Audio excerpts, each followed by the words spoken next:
tenemos Hechos de los Apóstoles, capítulo número 25. Fíjense que el capítulo de hoy está bonito, está chévere, está entendible. Aquí en ningún momento matan a Pablo todavía, no se sabe qué va a pasar con él. Pero lo que sí les puedo decir es que este capítulo es cortico y como para entrar un poquitín en contexto, vámonos para el capítulo 24, que fue el que leímos ayer. Entonces, aquí pues prácticamente está mandando a Pablo a diferentes personas de rangos altos, ¿no? Entonces, bueno, lo llevaron a un gobernador, luego al otro. Finalmente se encuentra ahorita, ya no está en Jerusalén porque pues allá lo iban a matar y demás, entonces lo llevaron a Cesarea y en Cesarea se encuentra con una persona que en su momento era el gobernador Félix. Y pues acá es cuando Félix dice como, bueno, no le vamos a hacer nada porque pues esperemos a ver qué podemos hacer con usted, qué es lo que tanto la gente lo está acusando y demás. Sin embargo, pues lo voy a tener acá en la cárcel mientras. Y pues terminó el mandato, es decir, terminó toda su gobierno, por así decirlo. Y después de Félix llegó una persona llamada Festo. Y aquí es donde terminamos el día de ayer, de Hechos de los Apóstoles, capítulo 24. Y en el día de hoy vamos a mirar qué pasa con Festo. O sea, porque en todos los capítulos últimos hemos visto que lo mandan para aquí, lo mandan para allá. O sea, al fin qué. Entonces vamos a ver si con este capítulo claramente pues hasta dónde termina todo esto de la locura y de poder mirar al fin si lo van a acusar o no lo van a acusar, cuál va a ser el final prácticamente de Pablo. Entonces, esto es lo que vamos a ver en el día de hoy, el proceso ante Festo, ya que pues Félix ya no estaba. Vamos a encontrar acá algo que me pareció curioso. La Biblia no lo menciona, pero ya leyendo un poco en la página que tengo de diccionario bíblico, pues ya vamos a estar viendo unas cositas que son un poco interesantes, la verdad pues en cierta manera bizarras, pero pues son datos que tengo que comentarles para que ustedes sepan prácticamente cuáles son las personas que van a aparecer en este capítulo. Y pues ya, o sea, prácticamente eso es lo que vamos a estar haciendo en el día de hoy. Entonces, como siempre, Biblia en mano, súper pendientes porque el día de hoy, aunque va a ser muy cortico, el día de hoy va a ser súper importante para saber qué va a pasar después con Pablo, ¿listo? Solamente les digo algo y es un pequeño spoiler, aquí no matan a Pablo. Vamos a ver en qué termina esta historia. Ya nos quedan solo 3 capítulos porque Hechos de los Apóstoles son 28, ya en el día de hoy vamos por el 25. Y pues nada, entonces esperemos a ver en qué concluye la historia de Pablo, antes llamado Saulo de Tarso, ¿no? Entonces, aquella persona que perseguía a todos los judíos y bueno, en fin, tenía un pensamiento un poco diferente a los demás, así que vamos a mirar en qué termina su historia después de haber hecho tantas cosas por el mundo inclusive. ¿Listo? Entonces, para entrar en esto, vuelvo y repito, Biblia en mano. La versión que ustedes deseen, la versión que ustedes quieran. Y bueno, entonces comenzamos primero con una oración para entrar como en este contexto y en este momento tan bonito, ¿listo? Entonces, buenas tardes, buenas noches Señor, buenas noches Espíritu Santo, buenas noches Jesús. Señor, te agradezco por este momento, te agradezco Señor porque la idea de esto también, Señor, es saber qué pasa con Pablo, cómo termina esta historia. Ha sido bastantes meses, Señor, en donde ha sido bastante increíble para mí, Señor, y para todas las personas que leemos tu palabra, Señor, en saber tantas cosas, tantas personas nuevas que aparecen, cosas que de pronto para nosotros pueden ser inauditas o cosas que se estaban llevando en su momento, Señor, pero gracias por abrirnos un poco más la mentalidad de ser cristianos. Gracias, Señor, por poder saber la historia de estos apóstoles, Señor, y Qué increíble, Señor, realmente todo lo que pasa aquí. Gloria, gloria a ti siempre, Señor. Gracias, gracias por este momento. Pedimos, Dios, que la señal esté excelente, que podamos terminar súper bien y que muchas personas se logren conectar, Señor, con tu palabra. No es por mí, sino es siempre buscando tu gloria, Señor, y sobre todo, Señor, el hecho de que como cristianos debemos leer tu palabra. No es simplemente portarnos bien, porque pues nosotros no llegamos al cielo por obras, Señor. Gracias, Dios, por todo esto que haces con nosotros. Gracias, Dios, por darnos este privilegio, y gracias, Dios, por llegar a muchos rincones, Señor, llevando el evangelio, Señor. Y sobre todo te pedimos por las personas que se vayan a conectar, que están conectadas, Señor, por sus familias, Dios. Cuídalas, guárdalas, inclusive la mía también, en el nombre tuyo. Amén y amén. Entonces, bueno, ahora sí vamos a comenzar. Les comento, como les venía diciendo, aquí empezamos es con Festo. Vuelvo y repito quién es Festo, ¿no? O sea, antes estaba en Cesarea gobernando este señor Félix, pero pues él ya terminó, así que llegó este señor Festo. Entonces, vamos a comenzar. Capítulo número 25, versículo 1, y dice: 3 días después de llegar a la provincia, Festo subió de Cesarea a Jerusalén. Entonces, sabemos de que primero, o sea, Festo estaba obviamente en Cesarea porque allá era donde gobernaba, pero después llegó a Jerusalén. Pero recuerden que Pablo se quedó en Cesarea. Luego dice: entonces los jefes de los sacerdotes y los dirigentes de los judíos presentaron sus acusaciones contra Pablo. Es decir, le dieron las quejas, ¿no? Le dijeron como: miren lo que está pasando con Pablo, con la persona que usted tiene por allá todavía encarcelada en Cesarea. Insistentemente le pidieron a Festo que les hiciera el favor de trasladar a Pablo a Jerusalén. O sea, le estaban diciendo como: oiga, pero ¿por qué lo tiene allá en Cesarea? Debería traerlo a Jerusalén. Pero ¿qué es lo que pasa? Lo que pasa es que aquí resulta que obviamente ellos querían que Pablo regresara a Jerusalén, pero tenía algo grave, y es que si él llegaba a Jerusalén lo iban a matar, porque por eso fue que lo sacaron de Jerusalén a Cesarea, porque sí o sí iban a emboscarlo y lo iban a matar. Entonces dice: lo cierto es que ellos estaban preparando una emboscada para matarlo en el camino. Eso era lo que querían hacer, por eso querían como darle cizaña a este Festo, que ni idea sabía de lo de Pablo. Por eso él quería saber como qué es lo que está pasando, porque hay un hombre encarcelado. Entonces él fue a recibir información, y esto fue lo que le dijeron: oiga, ¿por qué no lo traen acá? Pero obviamente eso tenía un doble sentido, y era que iban a matar a Pablo. El 4 dice: Festo respondió: Pablo está preso en Cesarea, y yo mismo partiré en breve para allá. Que vayan conmigo a algunos de los dirigentes de ustedes y formulen allí sus acusaciones contra él, si es que ha hecho algo malo. Luego dice el 6: después de pasar entre los judíos unos 8 o 10 días, Festo bajó a Cesarea. O sea, fíjense que ya había pasado básicamente como una semana, ¿no? Pero luego se fue a Cesarea, y al día siguiente convocó al tribunal y mandó a que le trajeran a Pablo. O sea, aquí es donde ya vamos a comenzar en el juicio con él, y obviamente aquí ya van a estar algunos judíos a ver en qué termina toda esta historia.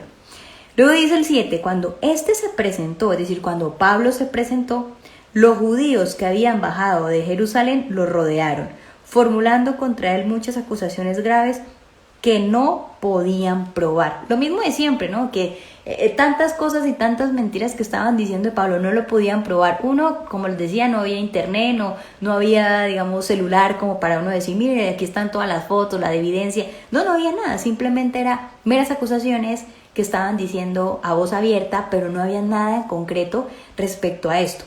Entonces luego dice, Pablo se defendía, ¿no? Dice en el 8: no he cometido ninguna falta ni contra la ley de los judíos, ni contra el templo, ni contra el emperador. Obviamente, pues, la idea de él era defenderse.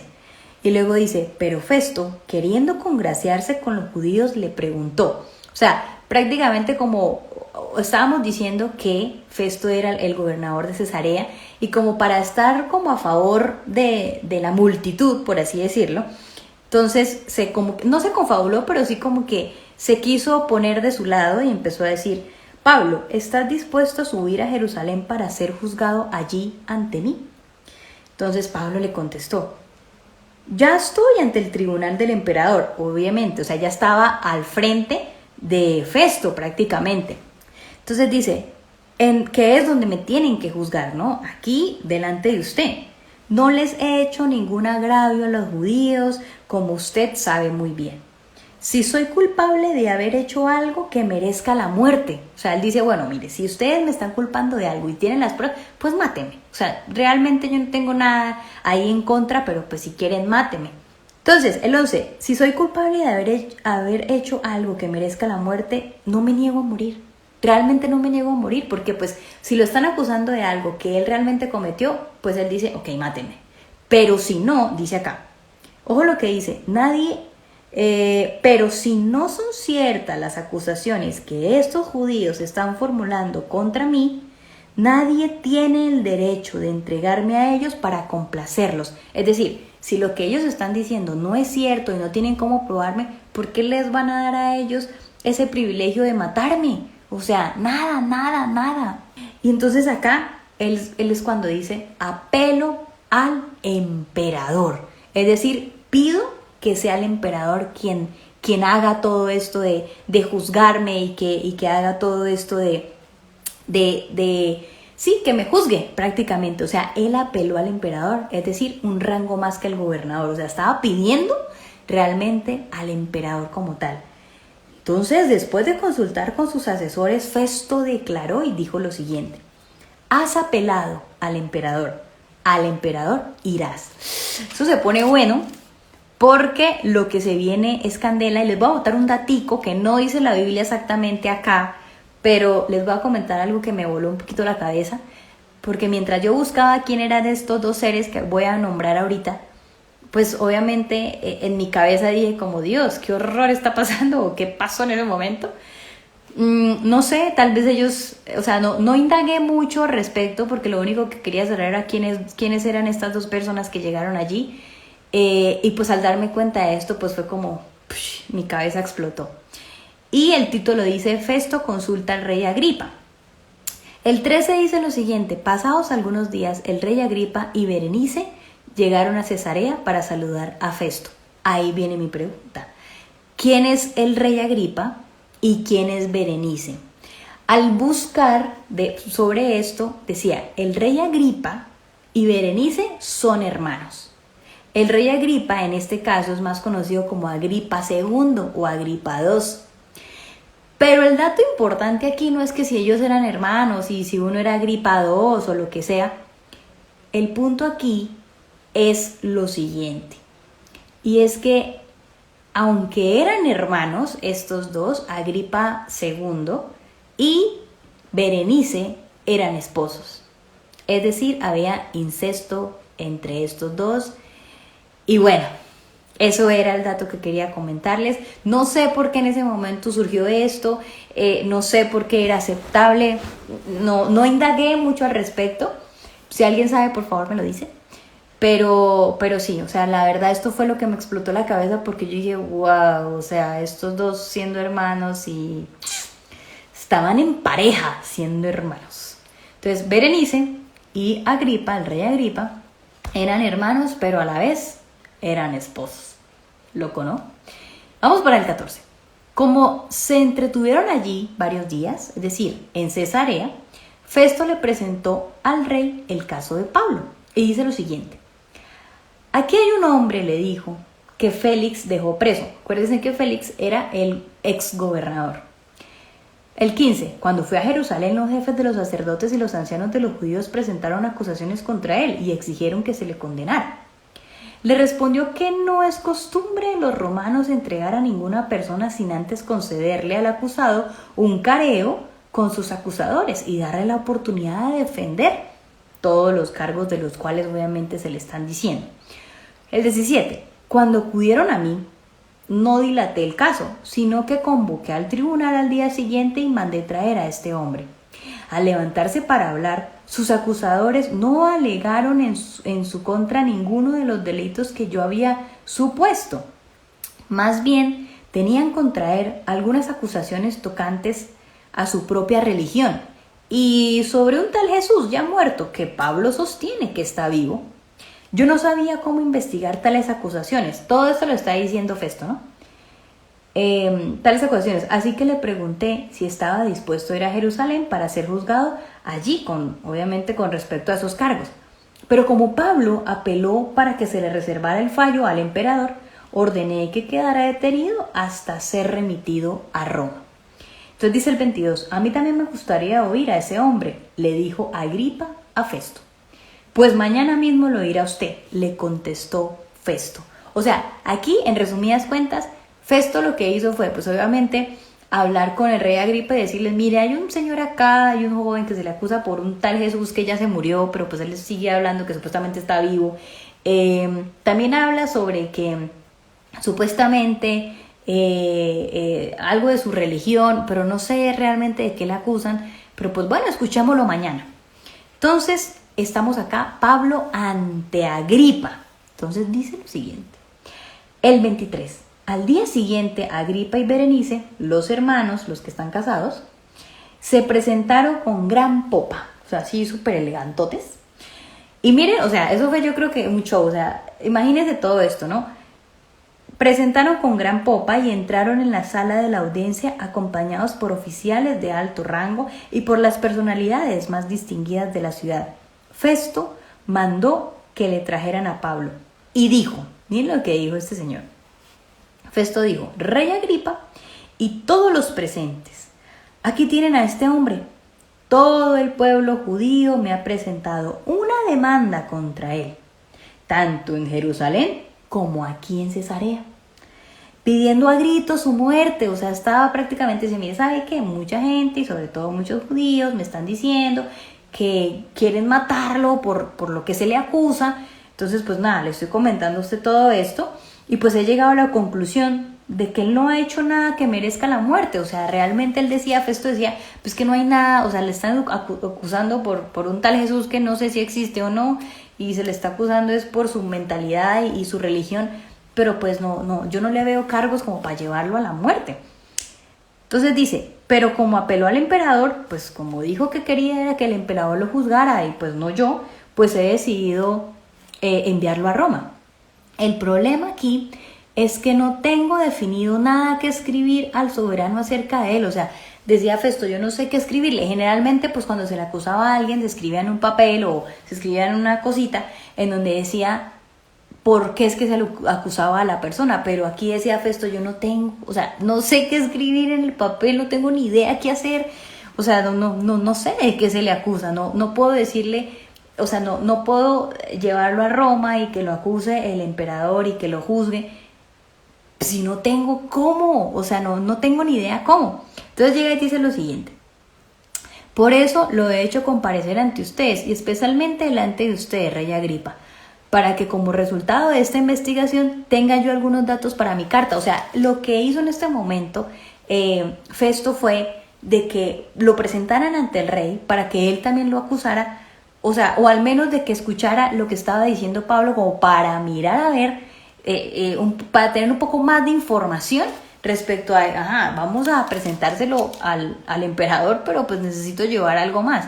Por esto fue que se lo presentaron al rey Agripa y a Berenice, para mirar a ver si ellos tenían de pronto algún otro ojo o miraban de pronto de algún otro ángulo esto que de lo cual se le estaba acusando.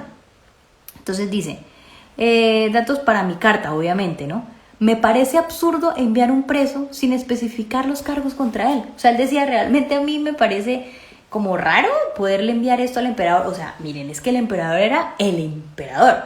O sea, allá no se le podía llevar, no me llevo a esta persona. Él va a decir, pero ¿por qué se le acusa? O sea, tuvo que haber pasado un proceso. Por eso muchas veces Pablo pasó por diferentes personas de rangos altos para ver si se le acusaba o cómo poder demostrar lo que los judíos estaban diciendo. Acuérdense que los judíos eran los que venían desde Asia por allá molestándolo. Entonces ellos querían saber realmente si era cierto lo que los judíos decían, pero tampoco había pruebas sobre esto. Entonces era como algo loco y Festo decía, no, pues o sea, hagamos algo, escúchenlo y en base a lo que ustedes piensan y en base a lo que yo tengo y pues miremos a ver cómo yo puedo ordenar bien la carta para mostrársela al emperador a ver si él decide algo contra Pablo o no. Pero pues no se estaba lavando las manos, sino que estaba buscando como información para poder llenar esta carta. Y listo, les dije que era súper cortico, hasta aquí terminamos. Todavía quedamos como en veremos, la verdad. O sea, yo leyendo eso dije, bueno, pues ahora toca mirar qué dice el emperador, a ver de qué se le puede acusar, cuál es su última palabra, porque pues ya es el emperador, ¿no? Es el que decide todo. Gracias por acompañarnos, gracias por estar aquí, gracias por querer leer la palabra realmente. O sea, más de que estén y demás, es bonito y es hermoso y habla muy bien de ustedes el querer leer la palabra y el querer saber un poquito más sobre la historia de los cristianos. Si eres cristiano y si no eres cristiano, mucho mejor, porque pues hay mucha gente que dice cosas pero no leen la palabra, solo se dejan llevar por lo que dice las noticias, por lo que dice el voz a voz, pero qué bonito es poder leer la palabra y saber todo lo que han pasado, porque hemos pasado por muchas cosas desde hace millones de años atrás y que realmente la gente obvia o simplemente la gente deja a un lado, pero qué bonito es saber un poco más de la historia de nosotros, ¿no? Entonces, bueno, cerramos este momento con otra oracioncita para ya podernos ir a descansar, ir a hacer las cositas o los trabajos que nos hacen falta, ¿listo? Entonces, buenas noches Señor, buenas noches Espíritu Santo, buenas noches Jesús, gracias por este momento. Gracias Señor por dejarnos como con estas ganas de saber muchísimo más sobre tu palabra, Señor. Gracias Dios por esto tan bonito, ese discernimiento, Dios, que nos das cada vez que leemos tu palabra, Señor. Gracias por la conexión, inclusive si está lloviendo acá o demás, gracias porque no en ningún momento se soltó, ni en ningún momento se cortó esto. Gracias, Señor, por todo lo que haces. Gracias, Dios, porque tú dispones las cosas siempre para bien. Y sabemos, Dios, que donde hay más de 2 personas reunidas en tu nombre, como lo es en este caso, Señor, tú estás aquí. Tú estuviste en mi habitación, estuviste en la habitación de las personas que se encuentran en estos momentos, en la sala, en cualquier lugar donde estén. Gracias, Dios, porque la idea es también poder llevar tu evangelio a cualquier parte y rincón del mundo, Señor. Te ofrecemos lo que queda de todo este día y te ofrecemos todas las semanas, Señor, para que seas tú siempre delante de nosotros, guiándonos, Señor, y siempre llevando en alto tu nombre, Señor. En el nombre tuyo, amén y amén. Listo, chicos. Entonces, esto fue todo por hoy. Un abrazo. Dios los bendiga.